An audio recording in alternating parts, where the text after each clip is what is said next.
Antes de iniciar este estudio, estamos por iniciar el penúltimo estudio de la serie de Alimentos de las Escrituras. El de hoy y el del domingo que viene, Dios mediante, concluye la serie. Así es que si usted ha estado viniendo en todos estos últimos 8 domingos o 9 domingos que hemos estado enseñando esta serie, ya más o menos va colocando las piezas del rompecabezas. El mensaje del domingo pasado, el de esta ocasión y el que viene son ejemplos prácticos de cómo los 4 pasos de interpretación funcionan para que nosotros, cuando leamos la Biblia por nuestra cuenta, aprendamos a alimentarnos de una manera más nutritiva. Y no solamente a llenarnos de conocimiento, pero poder compartir con otros lo que el Señor hace.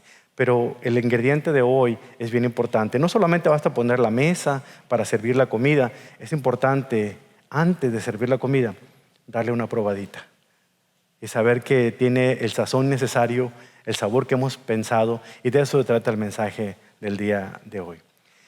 Yo no me voy a quedar mucho tiempo después de que termine de predicar. Por la gracia del Señor nos ha enviado a sembrar semilla a Guatemala, así es que salgo precisamente a las 2 de la tarde, así es que ya se imaginarán que vamos a predicar ahora sí que a 100 por hora, ¿verdad? Así es que estemos atentos y con una disculpa para que ni me están traduciendo, porque una vez más van a poder dejar muchas cosas inconclusas, lo siento mucho. No, van a poder entenderlo. Abramos la Biblia en el Evangelio según San Marcos, capítulo 4, y vamos a pasar un buen tiempo en los primeros 20 versículos de ese capítulo. Mientras usted busca en sus Biblias el Evangelio según San Marcos, capítulo 4, yo comenzaré con ustedes haciéndoles ver lo siguiente. Cuando un cocinero profesional prepara un banquete, lo hace teniendo presente la satisfacción de sus invitados. Y quiere crear algo que de verdad sea agradable, que sea saludable, que sea delicioso. Y por eso elige con mucho cuidado no solamente los condimentos que va a utilizar, sino el corte de carne adecuada, la combinación especial de verduras que van con ese platillo y obviamente los delicados sabores del postre que podrán disfrutar después de que terminen el plato principal. Pero antes de servir el banquete a sus invitados, este chef tiene que darle el punto. Hace una pequeña degustación de cada platillo que él ha elaborado antes de servírselo a sus invitados. Por eso el tema de este mensaje se llama hacer una degustación, comprender dónde encajamos usted y yo en la historia, y esto es lo que nos va a retar. ¿Por qué? Porque cuando nosotros, de igual manera, decidimos preparar un estudio de la Biblia para compartirlo en un grupo pequeño, en una clase de escuela dominical o un grupo que se reúne en la casa, debemos hacer lo mismo que este chef. Debemos estudiar a profundidad el pasaje, interpretarlo con precisión, y antes de compartirlo con alguien más, es necesario que pueda hacer una degustación. Esto significa, no literalmente que le dé una mordida a la Biblia, ¿verdad? Pero que pueda degustar las Escrituras, que pueda saborear un poquito de lo que ha hecho. Y la manera de hacerlo es cuando usted pone en práctica lo que usted ha aprendido durante su estudio. La palabra del Señor es viva y eficaz, dice el escritor de Hebreos. Por lo tanto, tenemos que hacerla viva y eficaz en nosotros. Como predicadores tenemos que ser personas que toman la Biblia y no solamente llenemos nuestra mente de conocimiento y comenzamos a repartir el conocimiento por todos lados. Como maestros de la Biblia, como creyentes que compartimos un pasaje de la Escritura, tenemos que internar la Biblia, es decir, dejar que la Biblia llegue hasta los profundos de nuestro corazón, toque las fibras sensibles, cambie lo que tenga que cambiar. Es decir, que no solamente llenamos nuestra mente con conocimiento, sino dejamos que penetre hasta lo profundo de nuestro ser, nuestro corazón. Entonces producirá el cambio necesario, y cuando lo enseñemos, la enseñanza fluirá de una manera que la autoridad de la Escritura dará autoridad a nuestras palabras, y la gente podrá comprender qué es lo que tiene que hacer para poner en práctica por sí mismo lo que dice la Escritura. Por eso el tema de este mensaje es el siguiente: la condición de su corazón determinará el destino que tome en su vida. La condición de su corazón, su condición espiritual, va a determinar el destino que tome en la vida. Es un asunto importante, hermanos, porque solamente hay dos destinos, por decirlo así, donde usted va a pasar la eternidad. Si usted ha confiado en Jesucristo, usted pasará el destino eterno con Él. Pero si usted no ha aceptado a Jesucristo, no lo ha reconocido a Él como su Señor y Salvador, no ha aceptado su mensaje de salvación, entonces usted irá a la muerte eterna, condenado para siempre en el infierno, donde está el lugar preparado para Satanás y sus seguidores, sus ángeles. Saben, como predicador debo encontrar continuamente formas muy, claras, precisas de poder superar una discapacidad espiritual generalizada en la audiencia. Por eso cuando preparamos un estudio debemos tener en mente la audiencia. Si ustedes supieran que la audiencia, es decir, ustedes como personas que están escuchando este mensaje, han estado en mi mente desde el momento en el que comencé a estudiar, no porque estaba viendo, a ver, ¿qué le voy a decir a la hermana fulano de tal?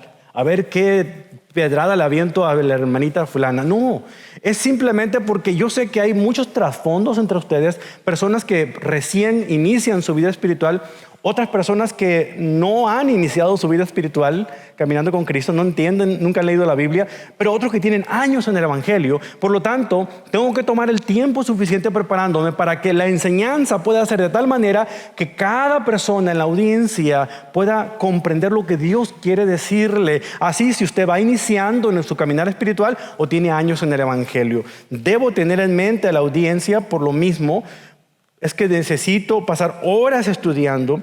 Sin embargo, con todo lo que yo me desvele, con todas las horas que yo, con todo esto, siempre habrá personas que no van a escuchar. Siempre habrá personas que no van a escuchar. Van a escuchar que yo estoy hablando de aquí de arriba, pero las palabras se van a oír como en las caricaturas, puro bla, bla, bla, bla, bla, porque las palabras entrarán por un oído y saldrán por el otro, porque no harán absolutamente nada en su vida con lo que escuchan de la palabra del Señor.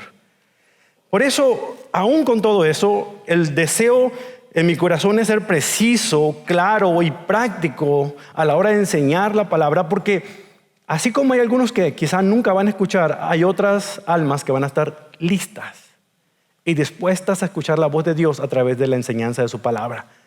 Y aunque haya muy poquitas personas en esta categoría, vale la pena hacer el mejor esfuerzo.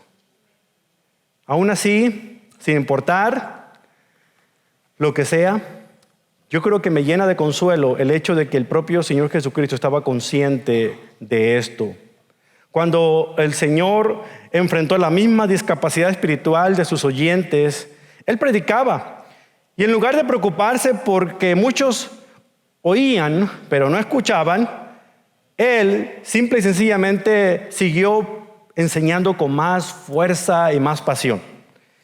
Es por eso que llegamos al Evangelio según San Marcos, aquí en el capítulo 4, y el Señor explica esta gran verdad en una parábola que les contó, llamada la parábola del sembrador y los 4 tipos de suelo. Yo sé que usted está familiarizado con esta parábola, pero es una historia maravillosa que nos va a ayudar a poder ilustrar los 4 pasos que hemos aprendido de cómo alimentarnos de las Escrituras, el método de estudio bíblico de observación, interpretación, correlación y aplicación. Y el Señor utilizó de verdad para nosotros, no estos pasos, ¿verdad? Porque eso fue un craft por el hombre, pero de alguna otra manera lo vemos aquí representados porque Él mismo no solamente cuenta la historia, sino también explica su significado y nos reta a que nosotros respondamos de una manera muy contundente al mensaje del Evangelio. Así es que, sin más preámbulos, vayamos pues a Marcos capítulo 4, versículo 1, y ahí vamos a comenzar en los primeros 9 versículos a entender este punto de la observación. En Marcos 4, Jesús cuenta una historia para ilustrar esta gran verdad de la importancia de no solamente escuchar, es decir, la diferencia entre oír y escuchar es bien clara. Ustedes oyen ruidos, pero escuchar significa prestan atención a algo muy en particular. Esa es la gran diferencia. Y Él quería que no solamente la gente escuchara lo que Él estaba diciendo, sino que también pudiera ser enseñable, que tomara los pasos necesarios para aplicar lo que el Señor estaba enseñándoles. Así es que vamos a entender aquí en este contexto dónde está Jesús y lo que Él estaba haciendo. Ahí en el versículo 1 encontramos dónde se encuentra Jesús. Dice la palabra del Señor: una vez más, Jesús comenzó a enseñar en la orilla del lago. ¿Dónde está Jesús? Aquí está, aquí lo dice su palabra. Es lo primero que observamos, ¿verdad? Así es que acostúmbrese a tener un bloc de notas, un lapicero, una pluma, y comience usted a tomar notas. Estas cosas son observación, son facilitas, pero le va a ayudar más adelante y usted se va a dar cuenta por qué estos datos son importantes, ¿verdad? Dice: en la orilla del lago estaba Jesús, ¿verdad? Pronto se reunió una gran multitud alrededor de él, así que entró en una barca. Luego se sentó en la barca, mientras que toda la gente permanecía en la orilla. Aquí Marcos nos dice exactamente dónde estaba Jesús. Estaba junto a la orilla del lago. Cualquier persona que haga un viaje a la Tierra Santa, seguramente va a ir a un lugar en Galilea llamado el Monte de las Bienaventuranzas, donde el Señor predicó su famoso Sermón del Monte. Es una planicie bien hermosa, de hecho es una especie de bahía, porque es como si fuera una pequeña colina y desemboca en lo que es el mar de Galilea, que en sí no es mar, sino un lago muy grande de agua dulce, pero se le conoce como el mar de Galilea por su extensión. Y encontramos ahí al final, a la orilla del mar de Galilea, una bahía llamada la Bahía de las Parábolas. ¿Por qué? Porque fue precisamente allí donde Jesús realizó gran parte de su ministerio aquí en Capernaum. Ahí se dieron cita muchas personas para escucharlo a él, sus amigos íntimos, los discípulos, pero otras personas que se interesaban por escuchar sus enseñanzas. Se daban cita en ese lugar. Ahí fue donde el Señor dio el Sermón del Monte, alimentó a los 10,000 la primera ocasión. Pero en esta ocasión en particular, en Marcos capítulo 4, encontramos a Jesús enseñando esta parábola aquí en este sitio. Él compartió una historia que está documentada aquí en Mateo 4. La topografía de este lugar, de esta bahía, crea un anfiteatro natural de la tierra inclinada, de tal manera de que la persona bien podía estar en la base de esa bahía, mirando hacia arriba, hacia la pequeña colina donde la gente se sentaba, y él podía hablar con una voz natural, no tenía que utilizar micrófono ni bocinas. Él podía hablar de esta manera como si estoy hablando yo con ustedes, y la gente podía escucharlo, aun cuando hubiera miles de personas sentadas ahí. Ahora, esto no solamente es ficticio, El teólogo británico James Edwards menciona lo siguiente. Aquí estoy haciendo utilizo de recursos que no nos dice el texto, pero que nos ayudan a explicar más lo que dice el texto, ¿verdad? Dice: de acuerdo con las pruebas realizadas por un arqueólogo y un ingeniero israelí, un solo orador parado en la barca anclada frente a la costa podía ser escuchado claramente por una audiencia a varias miles de personas en la orilla. Imagínese usted, imagínese en ese lugar. Anteriormente Jesús había estado utilizando el método de enseñar historias, haciendo este tipo de aspectos, sentado él, o normalmente es la forma como un rabino en la época y todavía lo hace. Estaban sentados enseñando y allí estaba precisamente el Señor contando esta hermosa historia. Ahora, él no estaba parado en la orilla, estaba sentado, y dice allí el texto, yo no lo estoy inventando, dice: entró a una barca y se sentó en la barca. Ahí está, estoy observando únicamente. Al parecer todos se habían congregado ahí, se habían dado cita, pero estaban tan cerca de Jesús que no había espacio suficiente como para que él pudiera hablar y su voz saliera. Así es que vio una barca que estaba ahí a un lado y a unos pescadores ahí, les pidió permiso para utilizar su barca y que le echaran un poquito fuera de la orilla, mar adentro, ahí cerquita, y luego se sentó en la barca. Es como si el Señor Jesús hubiera utilizado la barca como un púlpito a la hora de estar hablando con toda esa multitud. Por eso es que vemos aquí que él estaba hablando desde ese punto. ¿Qué es lo que estaba haciendo entonces? Versículo número 2. Les enseñaba por medio de historias que contaba en forma de parábola. Jesús estaba hablando, les estaba enseñando, contando historias en forma de parábola. Pausa. Otra observación aquí. Aquí es donde empiezan a ver los términos interesantes que hay que averiguar. Yo sé que usted ha escuchado muchísimo la palabra parábola, pero ¿qué significa parábola? Esa es otra cosa que usted tiene que anotar cuando está estudiando y lo pone por ahí. Debo buscar en un diccionario bíblico que es una parábola o en un comentario bíblico, ¿verdad? De acuerdo a un comentario bíblico, el término parábola proviene de dos palabras griegas, para, que significa junto a, y balo, piense en un balón, balo, que significa poner o lanzar. La idea es una comparación al colocar algo junto a otra cosa para entender como semejantes, para hacer una comparación entre las dos cosas y ver cuál es igual. Es decir, una parábola es contar una historia de algo que no es conocido, utilizando cosas que son conocidas aquí en la tierra. Por eso la mayoría de las parábolas comienzan diciendo, el reino de los cielos es semejante a... Y allí lo que está haciendo es comparar algo que no es conocido por ellos con algo que era conocido, a un grano de mostaza. Empieza a utilizar varias comparaciones. Eso es lo que una parábola. No confunda la parábola con fábula o con una alegoría. ¿Por qué? Porque la parábola se distingue de la fábula porque contiene relatos de la vida diaria que son tanto verídicos como imaginarios, pero no escapan de la realidad, es decir, no traspasan los límites de lo imposible. En cambio, la fábula no es una situación real. Una fábula es como los cuentos de Esopo, que siempre involucra animales que están hablando. Es decir, las personas son personificadas por animales. Esa es una fábula. No confunda la fábula con parábola. Tampoco la confunda con una alegoría. ¿Por qué?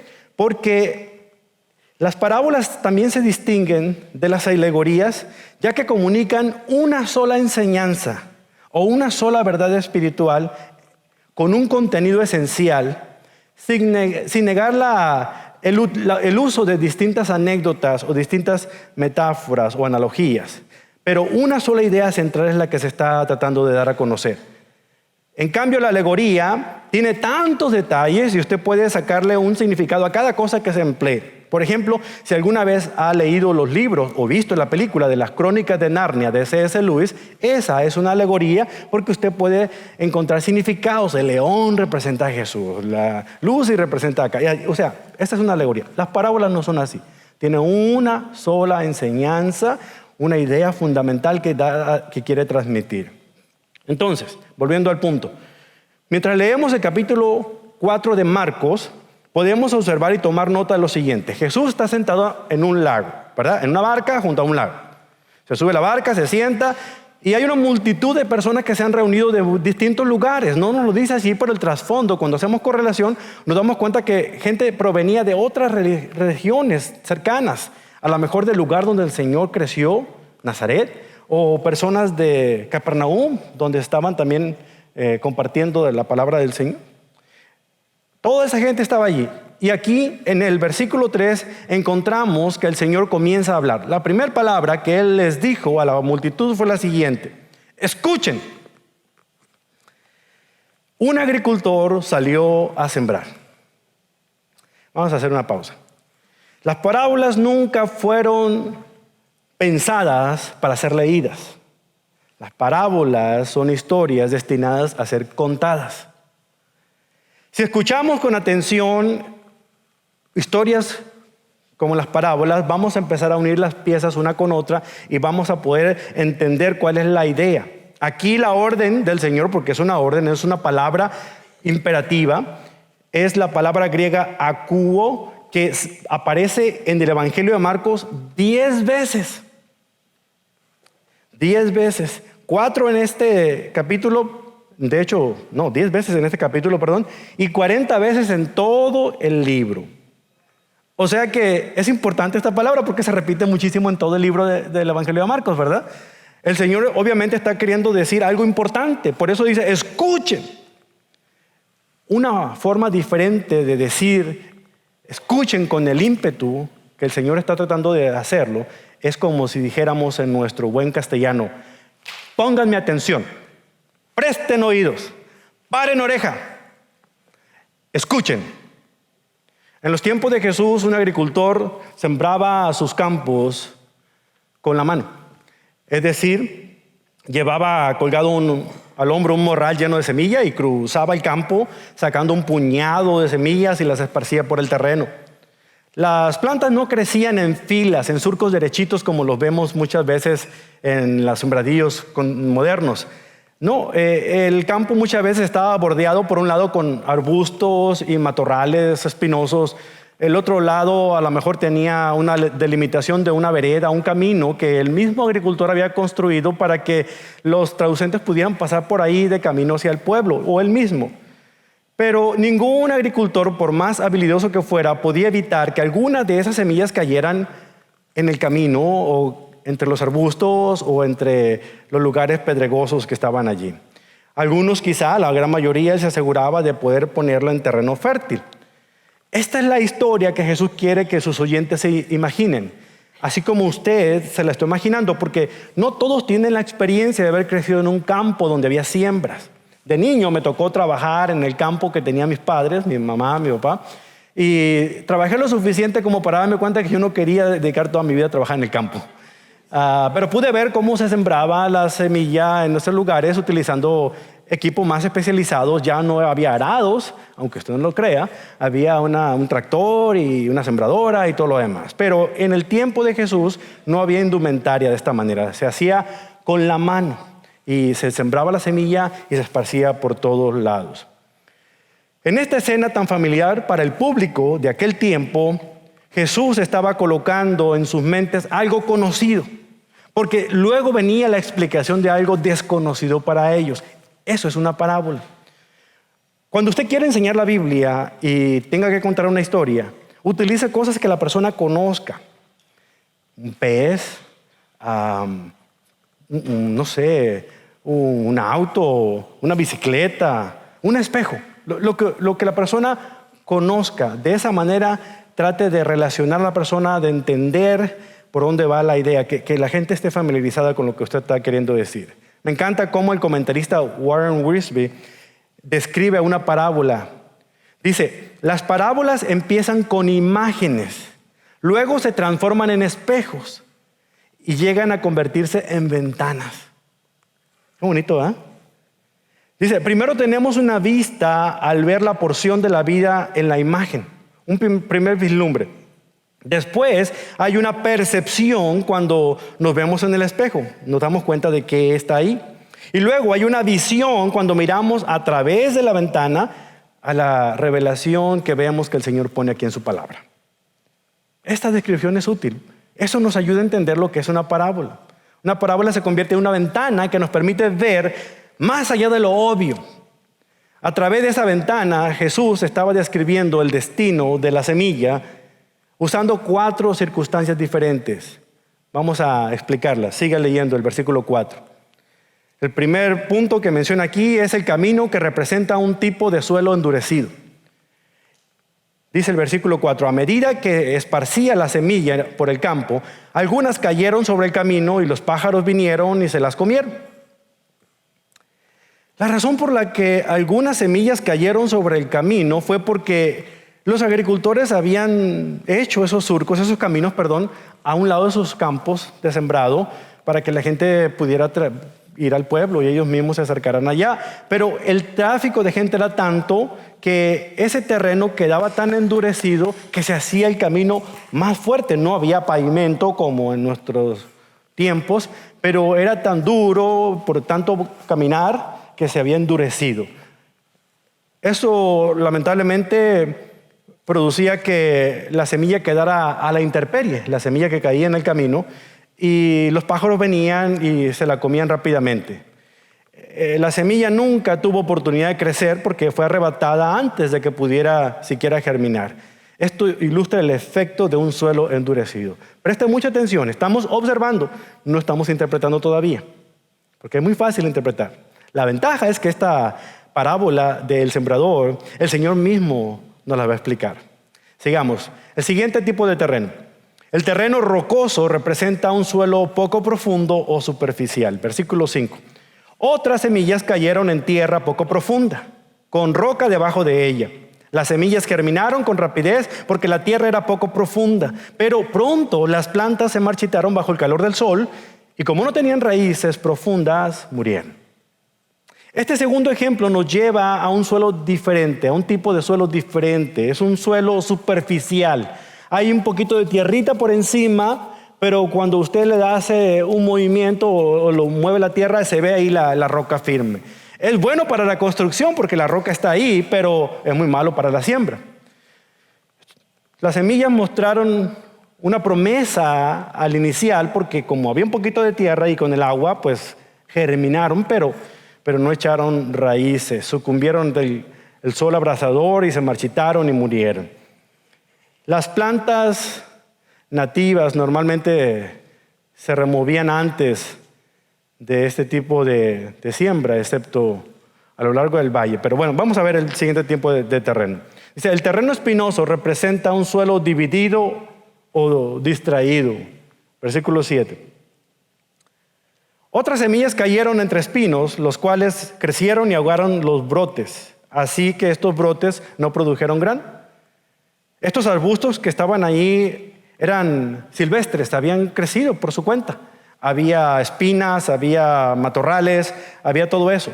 Todo eso se tenía que desmontar a la hora de tratar de sembrar. El comentarista William Barclay decía que muchos de los agricultores de aquel tiempo eran algo perezosos porque no limpiaban el terreno antes de echar las semillas, simplemente que iban y la aventaban por todos lados.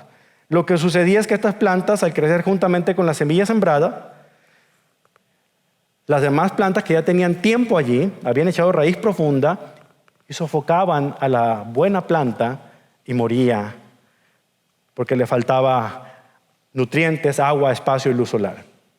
Luego vemos un cuarto tipo de terreno, dice el terreno fértil, representado por un suelo fructífero. Ahí en el versículo 8 dice, pero otras semillas cayeron en tierra fértil y germinaron y crecieron y produjeron una cosecha que fue 30, 60 y hasta 100 veces más numerosas de lo que había sembrado, de lo que se había sembrado. Saben, la agricultura es una inversión, si no, es un negocio, si no fuera redituable. Por cada semilla que cae al suelo, el sembrador espera recibir una gran cantidad de semillas. La semilla que cae en buen suelo eventualmente se multiplica y la inversión obviamente crece. Un agricultor podía esperar retornos muy grandes, como están descritos aquí. Y notemos que el tipo de terreno era diverso, aunque fuera buena tierra, tierra fértil, era diverso. Algunas tenían más nutrientes que otros, por eso es que algunas veces tenían un retorno de ganancias de 30, 60 y hasta 100 veces, dependiendo de la calidad del terreno de siembra. Bueno, Jesús, después de haber abierto la parábola con un mandato diciéndoles, escuchen, ahora cierra esta parábola con una frase aquí en el versículo 9 diciendo, el que tenga oídos para oír, que escuche y entienda. Aquí el Señor está dando un cierre y una explicación al punto inicial. En pocas palabras, necesitamos prestar atención a la palabra de Dios. Necesitamos estar dispuestos no solamente a oír el mensaje el domingo en la mañana o cuando nos juntemos, sino a escuchar, que significa prestar atención, entender cuál es el principio para poder ponerlo por práctica en nuestras vidas. Es una imagen de alguien que obedece. Cuando nosotros solamente oímos pero no prestamos atención, no escuchamos, somos obstinados, estamos rebelándonos. Y no, dice el dicho, no hay peor sordo que el que aun cuando tiene oídos no quiere oír. Y es lo que el Señor está diciendo aquí.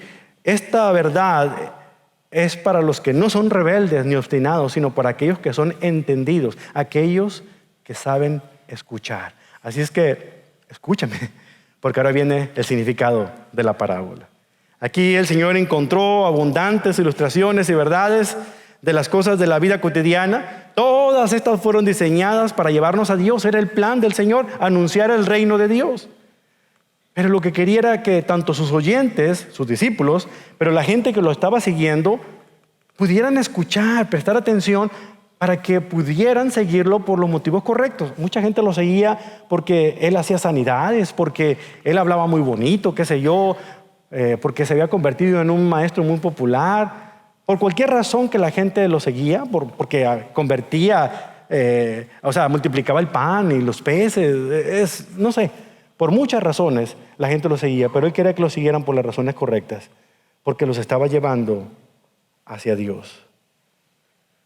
Recuerde que la Biblia no da su fruto a un alma apurada, hermanos. Por eso necesitamos pasar tiempo estudiando la Escritura. Pero tampoco da de sus frutos a un corazón perezoso, a una mente perezosa. Necesitamos estudiar. Escuchen, muchas cosas tiene que decir el Señor y es lo que les estaba diciendo a ellos. Vamos a ver cómo el Señor interpreta esta historia cuando seguimos más adelante en el versículo 13. Jesús respondió específicamente a la pregunta de sus discípulos cuando le estuvieron diciendo a él, ¿qué significa esto, Señor? ¿Qué significa todo esto? Dice, entonces Jesús les dijo, si no pueden entender el significado de esta parábola, ¿cómo entenderán las demás parábolas? Y ahí les empieza a explicar. El agricultor siembra la semilla al llevar la palabra de Dios a otros. Las semillas que cayeron en el camino representan a los que oyen el mensaje. Veamos aquí dos cosas importantes. A manera de interpretación, veamos dos cosas. Una, ¿qué representa la semilla y qué representan los tipos de terreno? De acuerdo al versículo 14, la semilla representa la palabra de Dios. La semilla representa la palabra de Dios. Cuando usted comparte la palabra de Dios con alguien, está compartiendo semilla. Cuando una persona está enseñando un discipulado a otra persona, está compartiendo una semilla. Cuando un maestro está enseñando una cátedra en la escuela, como dicen poéticamente hablando, está compartiendo la semilla del saber. Porque se supone que cada una de esas semillas va a caer en buena tierra y producir un fruto. Pero como vamos a ver en la segunda pregunta, ¿qué significan los tipos de terreno? La realidad es que hay diferentes maneras en que esa semilla cae en diferentes corazones. Y aquí describe cada uno de los corazones de los oyentes. Cada persona que se encuentra allí en ese lugar tenía un corazón de esta naturaleza. Y aquí empieza a hacer las comparaciones. Entonces, la semilla representa la palabra de Dios. Los terrenos, los tipos de suelo representan el estado espiritual de los oyentes. ¿Cómo está el corazón de cada uno de los oyentes? Permítame añadir que el consejo a todos quienes nosotros enseñamos la palabra de Dios es este: apeguémonos a la semilla. No andemos probando con otra semilla. La semilla de la palabra de Dios es la que tenemos que sembrar. No me traiga la semilla de Monsanto ni de nadie más. Tráigame la de la palabra del Señor. Esta no está adulterada, esta no está esquematizada, esta está directamente pura para que caiga en un buen corazón. El doctor Steve Lawson habla acerca de mantener la centralidad en las Escrituras y escribe lo siguiente, dice, este enfoque centrado en la palabra para hablar desde el púlpito es la marca característica de todos los verdaderos expositores bíblicos. Los que predican y enseñan la palabra tienen que estar tan profundamente arraigados y fundamentados en las Escrituras que nunca se desviarán de ellas, siempre dirigiéndose a ellos mismos, así como sus oyentes. Dice, déjame repetir esto. Los que predican y enseñan la palabra tienen que estar tan profundamente arraigados y fundamentados en las Escrituras que nunca se desviarán de ellas, siempre dirigiéndose a ellos mismos. Acuérdense que tienen que degustar la palabra, pero también así como sus oyentes, hacia las verdades bíblicas. Dice, la prédica bíblica debería ser simplemente así, bíblica. Él agrega, pero esta receta bíblica es un remedio desconocido para muchos predicadores actuales, sobre todo aquellos que predican la prosperidad. En su afán por dirigirse a ministerios populares y exitosos, muchos se preocupan menos por señalar hacia el texto bíblico, señalando más las cosas, las maravillas y las cosas espectaculares que suceden. Usan la Biblia como si fuera la entonación de un himno nacional antes del partido de béisbol. Algo simplemente se oye al principio, pero después ya no vuelve a mencionarse en toda la plática. La usan como preámbulo necesario que se convierte en una intrusión incómoda a un evento real. En su esfuerzo por ser contemporáneos y relevantes, muchos predicadores hablan acerca de las Escrituras, pero desgraciadamente casi nunca hablan con base en ellas. ¿Cuántas personas llenan el púlpito de enseñanza de todo lo que quieren decirle a la congregación, pero solamente leen la Biblia una sola vez y no la vuelven a tocar otra vez? Y están llenos esas congregaciones, usted los ve, son estadios completos prácticamente. Pero a la gente le encanta estar ahí porque les hablan bonito, les hablan lo que quieren oír. Y se picaron uno que otro pasaje por aquí y por allá, pero ya no lo vuelven a tocar ni la explican a profundidad para dejar que la Biblia penetre en el corazón de la gente y produzca el cambio necesario. Pero es lo que la gente quiere escuchar. Pero lo siento mucho. Yo no soy llamado a hablarle a usted lo que usted quiere escuchar. Yo soy llamado por el Señor a explicarle a usted lo que usted necesita escuchar. Esa es la gran diferencia entre poder enseñar expositivamente la Biblia o enseñar la Biblia nada más porque sí. Debemos aprovechar este privilegio maravilloso de poder enseñar la palabra del Señor. El púlpito tiene un poder tremendo porque la palabra de Dios está sobre él. Ahora, ¿qué representa estas tierras? Bueno, esta tierra es representada, y Jesús lo explicó aquí, de 4 maneras distintas. Y para eso vamos a hacer la parte de la correlación, porque cuando comparamos con otros pasajes nos ayuda a encontrar el significado correcto para no estar haciendo presuposiciones. Vayamos a correlacionar estas verdades. Si tiene a la mano su bosquejo va a poder seguirme aquí con estos puntos claves. Primero de ellos, vemos que ese terreno del camino duro representa un corazón que ha sido endurecido. Y esta habla de oyentes endurecidos que olvidan de inmediato el mensaje que escucharon. Vea lo que dice el versículo 15. Las semillas que cayeron en el camino representan a los que oyen el mensaje, pero enseguida viene Satanás y lo quita. Con tal tipo de personas, el mensaje llega a un oído y le sale por el otro. Nada se les queda. Están como si fueran con su mente de teflón. Nada se les pega, como diría mi abuelita. Como resultado, ellos se olvidan del sermón en el momento en que van saliendo de la puerta. Si llegan a la casa y el esposo que se quedó viendo el fútbol, la final del mundial, les pregunta de qué trató el mensaje. Pues algo de pájaros. Así le van a decir a algunos de ustedes. Así que escúchenme, présteme atención. Con esta explicación debemos saber inmediatamente lo que representa el primer terreno. Es la condición del corazón del receptor de la palabra de Dios. Es el estado interno del alma. Las aves de la historia representan al Satanás, al diablo. Y Jesús interpretó esta parábola mientras relataba la historia. Él decía, el diablo viene y se lleva a la semilla. ¿Por qué? Porque ustedes no están prestando atención. Quizá usted venga a la iglesia a ver qué, no sé qué, porque a lo mejor se quedó de ver aquí con alguien para irse a comer o a lo mejor quiso acá pedirle prestado a alguien algo, qué sé yo, pero vino todo. Como decimos vulgarmente hablando, está en todos lados menos en misa. Está mirando para todos lados, pero no, usted ha venido a la iglesia porque usted quiere aquí dar de lo que el Señor le ha dado, pero también el Señor va a tomar un tiempo para llenar su mente y su corazón si usted lo deja. Escuchemos. Y si la semilla del evangelio cae ahí se va a quedar y el diablo va a llegar y se lo va a llevar a otro lado. Nos viene el caso de Hechos 24 cuando hablamos de aquel gobernador Félix, cuando Pablo estaba hablando con él, si usted recordará en Hechos 24, 22 al 27, el gobernador Félix. Pablo era prisionero en Roma y feliz de llevar la palabra de Dios hasta ese lugar, pero fue encarcelado. Él no estaba listo para escucharla. Pablo le habló del evangelio de una manera tan efusiva. Luego Félix hizo volver a Pablo y después de escuchar un poco más acerca de Jesús volvió a deshacerse de Pablo, volvió a meter a la cárcel. Félix es el clásico ejemplo de un corazón endurecido.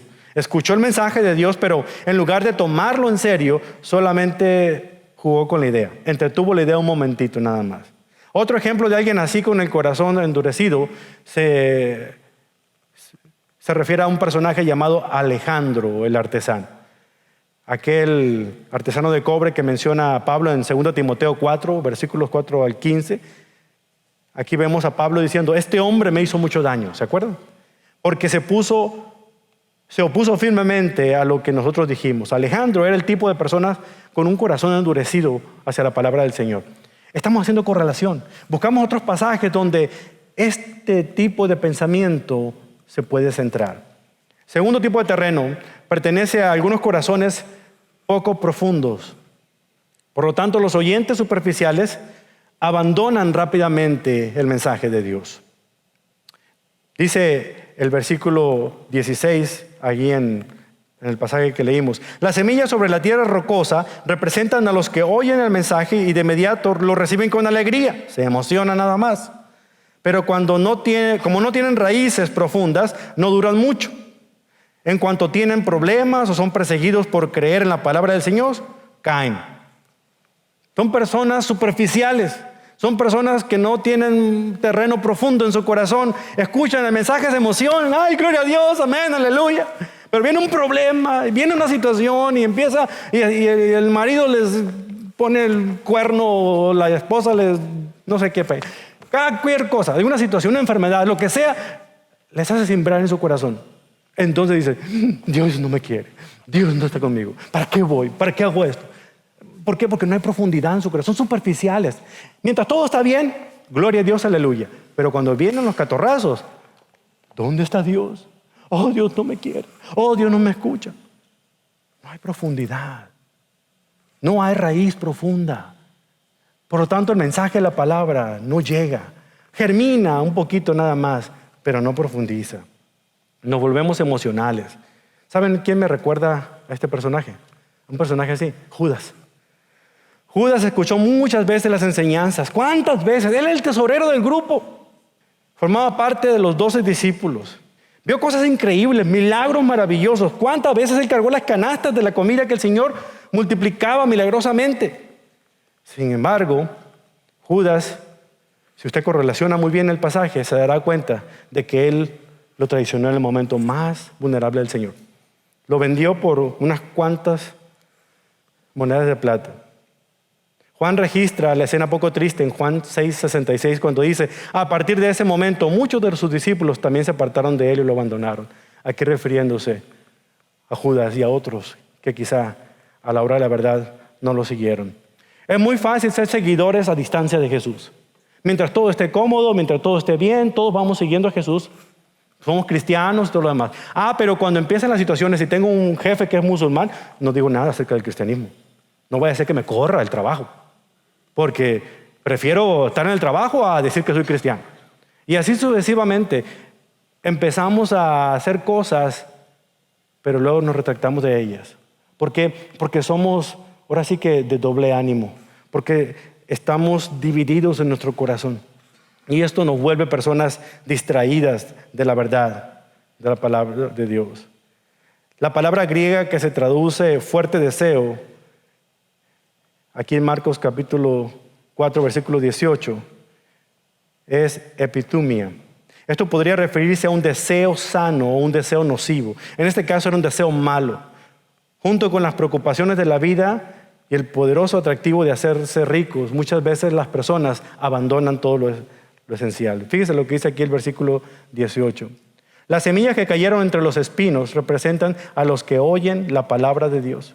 Pero muy pronto el mensaje queda desplazado por las preocupaciones de esta vida, el atractivo de la riqueza y el deseo por otras cosas, así que no se produce ningún fruto. Estos corazones están distraídos, son oyentes distraídos que se estancan rápidamente, como lo vemos aquí en este pasaje. Pablo en 2 Timoteo 4:10 menciona este tipo de personas, como diciendo que son personas que realmente están bien la mitad de parte del tiempo y mal la siguiente mitad del tiempo. Son personas que son demasiado volubles, demasiado falsas. Los vemos sirviendo en la iglesia, los vemos trabajando con ahínco, los vemos participando en cada situación, pero no han hecho ningún cambio interior. Están ahí. Estarán ahí por el tiempo adecuado, mientras les convenga. Después de eso, le van a clavar un puñal por la espalda. Así sencillamente son. Son personas superficiales. Blake Proctor nos da un ejemplo de un muchacho soltero que vivía en la casa de sus padres, que trabajaba en la empresa familiar. Él descubrió que iba a heredar una cuantiosa cantidad de dinero cuando su papá, que ya estaba enfermo, muriera. Así es que decidió que necesitaba casarse para tener a alguien con quien compartir su fortuna.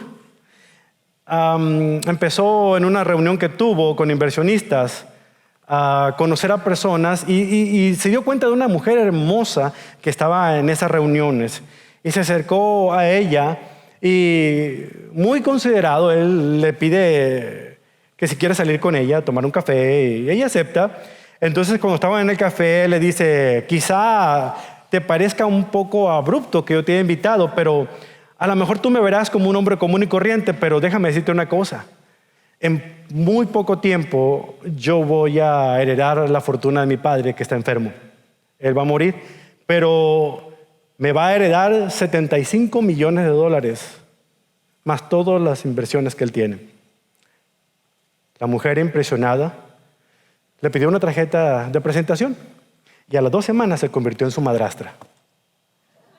Una persona superficial, una persona materialista.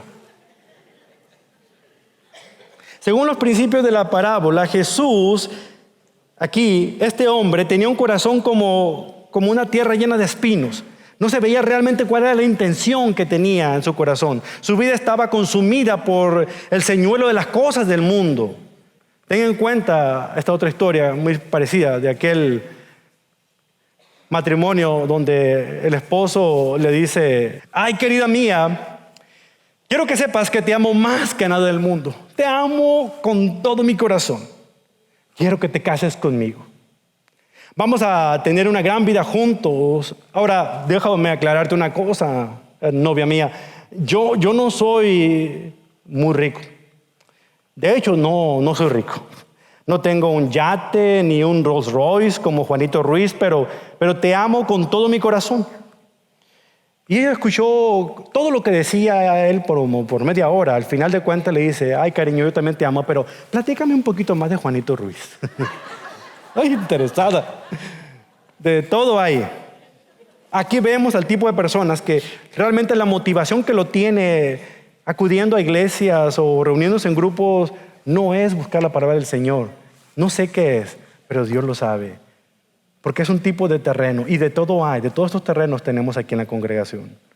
El amor al dinero desplaza la verdad de las Escrituras cuando la Biblia misma habla de que el alma de la tierra espinosa va encaminada hacia el infierno. Les serviría si le doy un ejemplo bíblico. Segunda a Timoteo 4:10, hemos escuchado hablar de Demas. Demas era un hombre que amaba las cosas de esta vida, como dice Pablo. En su excelente libro, el Dr. Schumer, Zapatos para el Camino, él llamaba a la partida de Demas la tentación de una lealtad menor.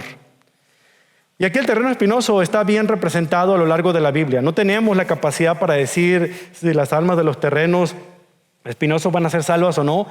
Eso solamente Dios lo puede determinar, pero aquí está describiendo el Señor este tipo de corazón en la gente que lo estaba escuchando. El último de estos puntos es el suelo de algunos corazones que es fructífero. Vea lo que dice el versículo 20 de Marcos.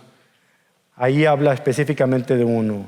Y las semillas que cayeron en la buena tierra representan a los que oyen y aceptan la palabra de Dios y producen una cosecha 70 y hasta 100 veces más numerosa de lo que se había sembrado. La palabra aceptar significa confiar, creer. Aquellos que realmente recibieron el mensaje, que lo guardaron en su corazón y que empezó a dar fruto dentro de sí mismo. Y empezaron a poner por práctica y obediencia, que es lo que nos lleva a nosotros al último punto de estos pasos, que es la aplicación del texto bíblico. Pero de acuerdo a lo que leemos en Hechos capítulo 16, este tipo de personas escuchan, creen y luego empiezan a vivir su vida cristiana. Pablo se rodeó de personas así. ¿Se acuerdan de Silas? ¿Se acuerdan de Bernabé? ¿Se acuerdan de aún Juan Marcos, el escritor de este evangelio? Al principio como que fue, pero luego se arrepintió, porque después quiso ir. ¿Por qué? Porque realmente el terreno estaba listo para la buena siembra. Y aquí el evangelista Marcos nos narra específicamente de la fe que él ha tenido con él. Por lo tanto, veamos cuán importante es poner en práctica lo que dice la palabra.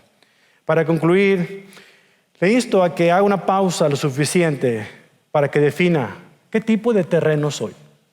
¿Qué tipo de tierra yo soy? Esa pregunta la puede contestar únicamente usted. Nadie más la puede responder, porque podemos nosotros ver apariencia de gente que ha escuchado la palabra y que ha vivido de acuerdo a ella. pero solamente Dios sabe lo que hay debajo de la superficie. Este es el mensaje principal de la parábola. La condición de su corazón determinará el destino de su vida. Cuando usted se pare delante de su Creador, no le va a preguntar: ¿a cuántas reuniones de la iglesia estuviste? ¿En cuántos comités de ayuda de la iglesia participaste? ¿Estuviste siendo fiel en el ministerio de adoración? ¿Fuiste bueno predicando la palabra del Señor? Nada de eso el Señor va a preguntarnos. El Señor realmente nos va a preguntar: ¿qué hiciste? ¿Qué hiciste con la semilla? ¿Qué hiciste con la semilla que semana tras semana estuve yo sembrando en tu corazón? ¿Qué hiciste con esa semilla? Y el único que va a poder responder a esa pregunta es usted. ¿Qué representa su corazón? No estoy hablando de su cónyuge, no estoy hablando de sus hijos ni de sus padres, estoy hablando de usted.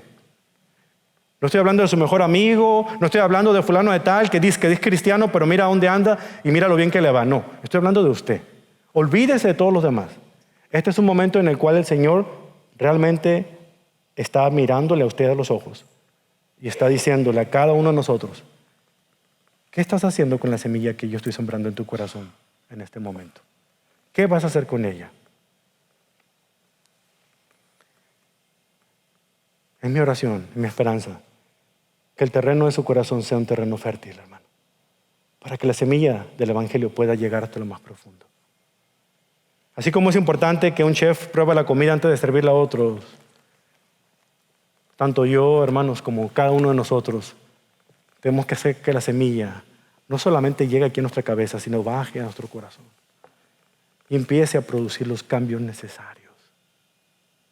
Es tiempo de tomar en serio la palabra del Señor. Es tiempo de poner por obra que la semilla del Señor realmente profundice y eche raíz. Como dice Isaías, que cuando la semilla del Señor cae en tierra, produce un fruto que transforma. No vuelve él vacía. ¿Va a hacer eso en el corazón de cada uno de ustedes? El desafío para usted es el siguiente: si va a ser codicioso, que no sea con las cosas de este mundo. Sea codicioso con la palabra del Señor. Atesórala como lo más preciado que hay en la vida. Pase el tiempo suficiente leyéndola, estudiándola, comprendiéndola, entendiendo el significado. Y una vez que logre sacar los principios que aplican a nuestro tiempo, póngala en práctica, porque es la única manera en que usted va a poder recordar estos principios bíblicos. Es tiempo de que la semilla germine en su corazón. ¿Está usted listo? ¿Está usted preparado? El que tiene para oídos para oír, que oiga.